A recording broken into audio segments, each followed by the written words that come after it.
আজ একটা জরুরি বার্তা নিয়ে আপনাদের মাঝে দুই একটি কথা বলবো। প্রিয় দর্শক, আপনারা জানেন আজ সারা দেশে হিট অ্যালার্ট জারি হয়েছে। হিট ওয়েভ আসছে, তাপমাত্রা হতে পারে 40 থেকে 50 ডিগ্রি সেলসিয়াস। প্রিয় দর্শক, এই মুহূর্তে আমাদের সতর্ক হতে হবে। আমাদের নিজেদের সুস্থ রাখতে, ভালো রাখতে এখনই সতর্কতা অবলম্বন করতে হবে। তো চলুন দর্শক, আমাদের কি কি করণীয় আমরা জেনে নিই।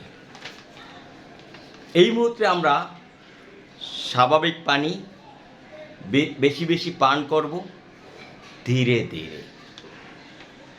ঠান্ডা পানি পরিহার করুন। বরফ ও বরফ জাতীয় পানি পুরোপুরি পরিহার করুন। বর্তমানে বাংলাদেশ, ইন্দোনেশিয়া, সিঙ্গাপুর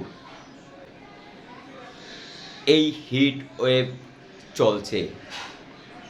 যখন বাইরের তাপমাত্রা 38 ডিগ্রি সেলসিয়াস অতিক্রম করবে, তখনই ঘরে, অফিসে, গাছের ছায়ায় নিরাপদ আশ্রয়স্থলে চলে যান। ঠান্ডা পানি পান করবেন না, স্বাভাবিক পানি পান করুন। ঈষৎ গরম পানি পান করতে পারেন। ঘরে এসেই বাথরুমে গিয়ে হাত মুখ গোসল করবেন না। ন্যূনতম 30 মিনিট ঘরের তাপমাত্রার সাথে দেহকে মানিয়ে তুলুন।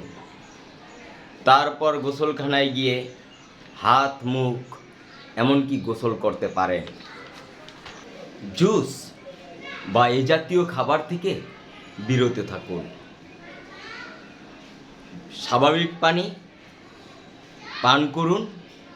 শরবত, ডাব, লেবুর শরবত, এমনকি লবণের শরবত পান করতে পারেন। যদি কোনো কারণে এই জাতীয় পানি আপনার পান করার ক্ষেত্রে কোনো নিষেধাজ্ঞা না থাকে, ভুলেও ফ্রিজের বরফজনিত পানি পান করবেন না। প্রচণ্ড গরম, ক্লান্ত হয়তোবা আপনার কাছে সে সময় ঠান্ডা পানি, ফ্রিজের পানি প্রশান্তি এনে দিতে পারে। পক্ষান্তরে আপনার জীবনে বড় ধরনের দুর্ঘটনার সম্ভাবনা আছে। তাই এখনই সতর্ক হন, নিরাপদ থাকুন, ভালো থাকুন, সুস্থ থাকুন। আল্লাহ হাফেজ।